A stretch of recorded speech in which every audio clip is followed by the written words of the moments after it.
सरे मुल्क जिया शेख बिरकियो में भी गाट टोड़ महंगाई सबब पूरे तबको परेशान है। रिपोर्ट कर रहा है मुजफ्फर अली बिरोही। पूरे मुल्क जिया शेख बिरकियो में भी गाटे टोड़ महंगाई अरूज ते पहुंची वही है। हुकूमत तरफा रोज बरोज पेट्रोल डीजल समेत खाधे पीते जी शयन में महंगाई करण सबब गरीब अवाम फाका कशी करण ते मजबूर बनजी वही है। शेख बिरकियो जे पोरेतन दिहाड़ी कमाईंदड़ मजदूर तबके महंगाई सबब एक वेलो खाइन था तो एक वेले लाए परेशान बनियल आहिनि। सुबह जारी खंड है 120 रुपया किलो, अटो है 90 रुपया किलो, सब्जी असीं वठण वञूं ना बाबा 80 रुपया किलो है, 90 रुपया किलो टमाटर चन पाल मिले तो हर शइ महंगाई। असीं मजदूर माण्हू वञूं केॾां बाबा। महंगाई तमामु चोट ते चढ़ी वई आहे। खंड जेका आहे 120 खां 130 रुपया किलो आहे ऐं गेहु जेको 380 रुपया किलो आहे। ऐं हाणे मूंखे ॿुधा ग़रीब आवाम केॾां वञे। महंगाई तमामु घणी वधी वई आहे। असांखे सुठा हुकुमरान ॾिना वञनि जेके असां ग़रीबनि मिसकिननि जी सार संभालनि। असां बेज़ार आहियूं इन हुकुमरान खां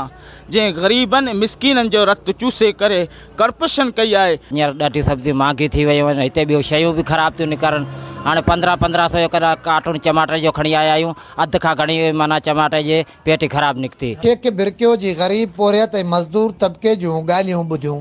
उन्हनि जो चवणु आहे त तब्दीली सरकार इमरान हुकूमत असांखे कंगाल बणाए छॾियो आहे। उन्हनि मुतालबो कंदे चयो त फौरन इमरान ख़ान खे इस्तीफ़ा ॾियणु घुर्जे त जीअं असांखे महांगाई खां छुटकारो मिली सघे।